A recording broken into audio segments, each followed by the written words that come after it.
Well hey guys, welcome back to the channel. कैसे हो आप सभी? आई होप सब बहुत ही ज़्यादा बढ़िया होगे। आज मेरे सामने खड़ी आप देख रहे होगे MT-15 जो कि यामाहा की तरफ से आती है। और ये बाइक जो है काफ़ी अच्छी तरीके से अपडेट हो चुकी है भाई। जो ऑलमोस्ट जितने फीचर्स हम लोगों को इस बाइक के अंदर प्रोवाइड होने चाहिए थे वो सारे के सारे कंपनी ने दे दिए।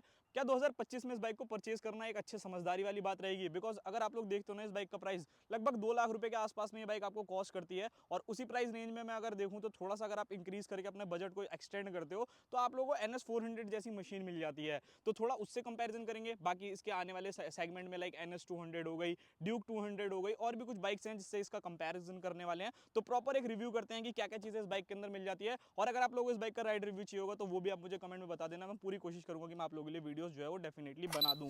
सो भाई सबसे पहली चीज बात करते हैं इस बाइक के लुक्स के बारे में। तो बी रोल में आप लोगों को देखने को मिल ही रहा होगा। सो भाई आप लोगों को जो लुक्स और डिजाइन मिलता है ना वो बहुत ही ज्यादा फेबुलस मिलता है। मतलब एक पूरा का पूरा आप लोग कह सकते हो नेकेड स्ट्रीट फाइटर वाला जो लुक है ना वो काफी ज्यादा मतलब अच्छा लगता है। फ्रंट में अगर आप लोग इसकी हेडलाइट्स देखोगे तो वो बहुत ज्यादा आपको अच्छी मिल जाती है। साइड में अगर आप देखोगे तो वो भी बहुत ज्यादा प्रीमियमनेस जो है ना एक डेफिनेटली आपको इस बाइक के अंदर मिलती है, जो मुझे बहुत ज्यादा पसंद है।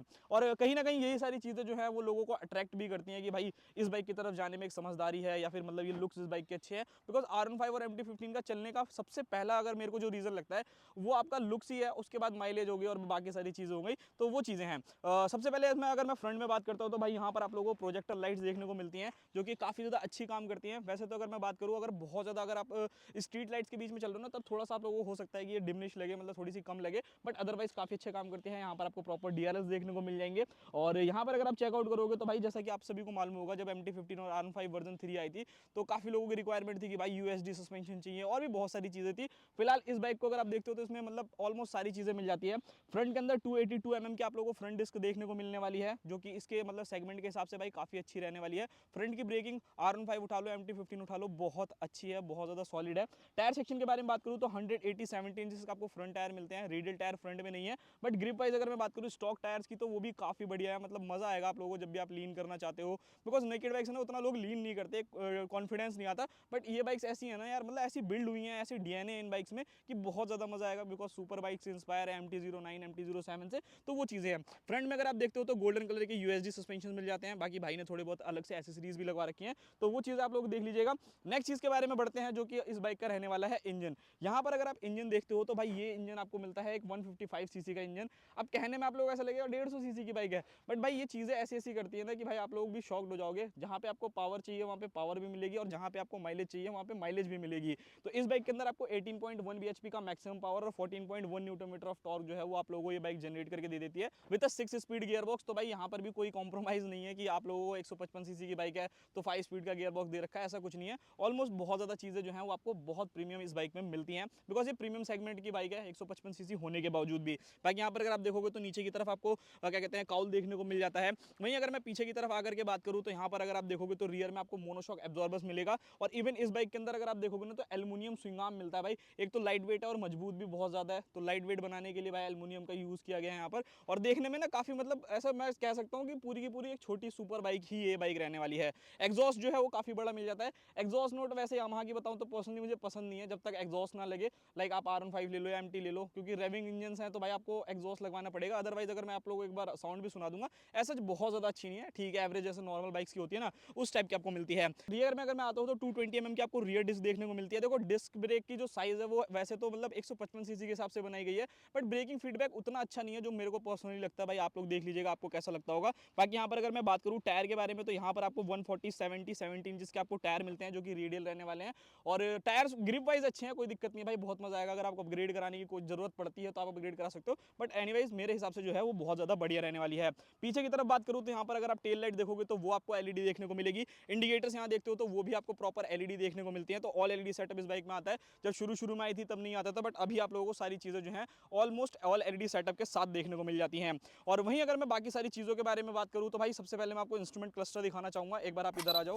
सो वेल यहाँ पर अगर मैं मीटर के बारे में बात करूं तो ये आपको V3 वाला स्टिल अभी भी मीटर मिलता है। भाई इसमें TFT क्यों नहीं दिया भाई वो सब तो मुझे नहीं मालूम, बट मुझे ऐसा लगता है कि आने वाले कुछ टाइम में ना यामाहा इसके अंदर भी आप लोगों के लिए जो है वो TFT अवेलेबल कर देगा। यहाँ पर बाइक में गियर इंडिकेटर मिल जाएगा, RPM रेंज मिलता है आपको यहाँ पर देखने को मिल जाएगा, स्पीडोमीटर, फ्यूल कितना है, कितना किलोमीटर चलिए। बाकी ये सारी चीज़ें जो है यहाँ से भी आप एक्सेस कर सकते हो।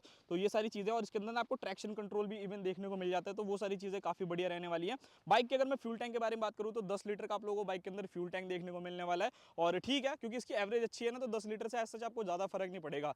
देखो डिपेंड करता है कि आप इस बाइक को चलाते कैसे हो। वैसे तो ये बाइक आपको ज़्यादा अच्छा एवरेज दे देगी, 141 kg के अराउंड शायद इस बाइक का वेट रहने वाला है। तो अगर आप सिटी वाइज रेगुलर लाइफ में देखते हो ना चलाने में, तो आपको ऐसा ना फर्क ही नहीं पता चलेगा कि इतनी ज़्यादा हल्की है और इतनी ज़्यादा पावरफुल भी है। मतलब 155 सीसी के हिसाब से बहुत ज़्यादा पावरफुल है। बाकी यहाँ पर अगर आप देखोगे तो भाई आपको इंटीग्रेटेड जो है वो किल स्विच देखने को मिलने वाला है। बाइक के अंदर आपको हैजार्ड बटन देखने को मिलेगा। यहाँ पर अगर आप देखोगे तो हैजार्ड लाइट्स है, और हॉर्न जो है वो मैं आपको दिखा देता हूँ। सिंगल हॉर्न आता है, R15 में डबल आता है। और इसका ना एक थोड़ा मुझे कॉम्प्लिकेटेड लगता है कि इंडिकेटर नीचे दे रखा है, हॉर्न ऊपर दे रखा है, तो थोड़ा सा ना आपको इशू जो है वो डेफिनेटली हो सकता है। बाकी बाइक के अंदर आपको स्लीपर क्लच देखने को मिल जाएगा। सीट्स के बारे में बात करूँ तो डेफिनेटली देखो मैं आपको बताना चाहूंगा कि जो इसकी ये वाली सीट है बहुत ज़्यादा बढ़िया है भाई। आप लंबा टूर भी इस पर आराम से जो है वो कर सकते हो, वहाँ पे आपको कोई दिक्कत नहीं होगी। बट जो पिलियन की सीट आती है ना, तो आपकी मम्मी को बिठाना हो या फिर अगर नॉर्मल आपका फ्रेंड बैठे, तो एक लिमिटेड टाइम मतलब 50 किलोमीटर 100 किलोमीटर इससे ज़्यादा ना कवर नहीं कर सकते भाई मेरे हिसाब से। मतलब इवन सिटी में भी अगर आप इस बाइक को लेकर के निकलोगे ना, तो वहाँ पे भी आपको थोड़ी सी डिफिकल्टीज लगेंगी because of this short seats. तो कंफर्टेबल नहीं है पिलियन के लिए। बाकी यहाँ पर देखोगे तो दोनों तरफ आपको ग्रैब रेल्स देखने को मिल जाते हैं, तो ये सारी चीज़ें।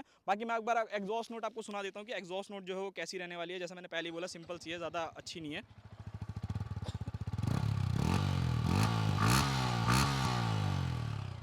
So something like this. तो मुझे कुछ ऐसे कुछ खास बहुत ज़्यादा अच्छा नहीं लगता भाई, वो सारी चीज़ें आप लोग देख लेना। बाकी एक बार मैं आप लोगों को बैठ करके दिखा देता हूँ। बाइक की जो सीट हाइट रहने वाली है आई थिंक 835 mm के आसपास में है शायद, आई थिंक, मतलब मेरे को जहाँ तक मालूम है। सो भाई यहाँ पर मैं जैसे बैठ चुका हूँ बाइक के ऊपर, तो 810 mm इसकी सीट हाइट रहने वाली है। तो 5.5 मेरी हाइट है और थोड़ा वेट भी थोड़ा ज़्यादा है, तो ठीक है, कोई दिक्कत नहीं, मेरे पैर आ रहे हैं। और सबसे बड़ी बात क्या है ना कि लाइट वेट है, तो ऐसा मुझे इतना ज़्यादा मतलब ऐसा पता ही नहीं लग रहा है कि कोई मैं भारी सी बाइक चला रहा हूँ भाई।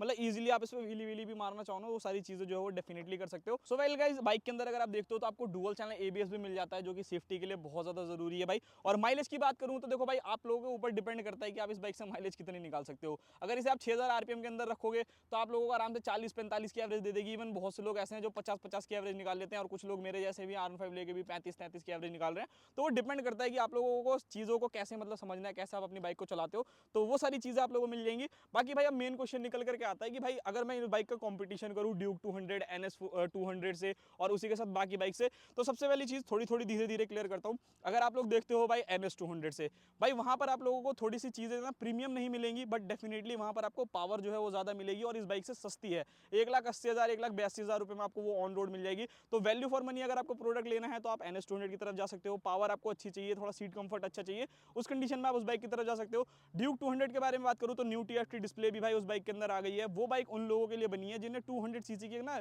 पूरी खतरनाक स्ट्रीट फाइटर चाहिए, कि मेरी बाइक में सस्पेंशन अच्छे हो, टायर बहुत ज़्यादा अच्छे हो, फीचर्स ज़्यादा अच्छे आप लोगों को मिल जाए, पावर आपको ज़्यादा अच्छी मिले। सो उस कंडीशन में आप लोगों के लिए ड्यूक है, थोड़ा सा पैसा ज़्यादा देना पड़ेगा, बट आप उस बाइक की तरफ जा सकते हैं।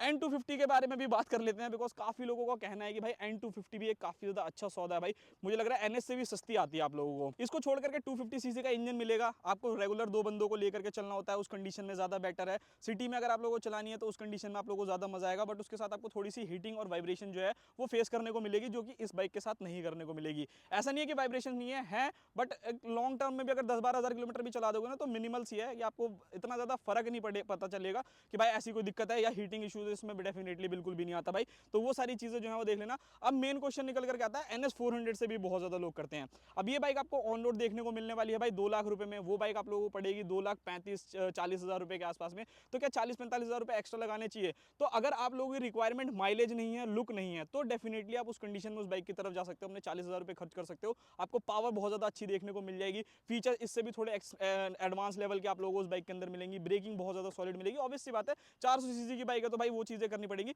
बट अगर आपकी लुक प्रेफरेंस है कि नहीं भाई मेरे को लुक तो बाइक की बहुत ज़्यादा अच्छी चाहिए, क्योंकि NS 400 भाई NS 200 जैसी लगती है, कोई भी बोल देगा आपको तो थोड़ा बेइज्जती वाली बात है ना। वो सारी चीज़ें जो है वो आपको देखनी पड़ेगी। माइलेज आपको अच्छी चाहिए, इस बाइक की तरफ जा सकते हो, लुक्स आपको अच्छे चाहिए, तो उस कंडीशन में आप लोग बाइक की तरफ जा सकते हो। बाकी देखो यामाहा के बारे में अगर मैं बात करूँ ना कि भाई MT-15 में ऐसे चीज़ें क्या हैं।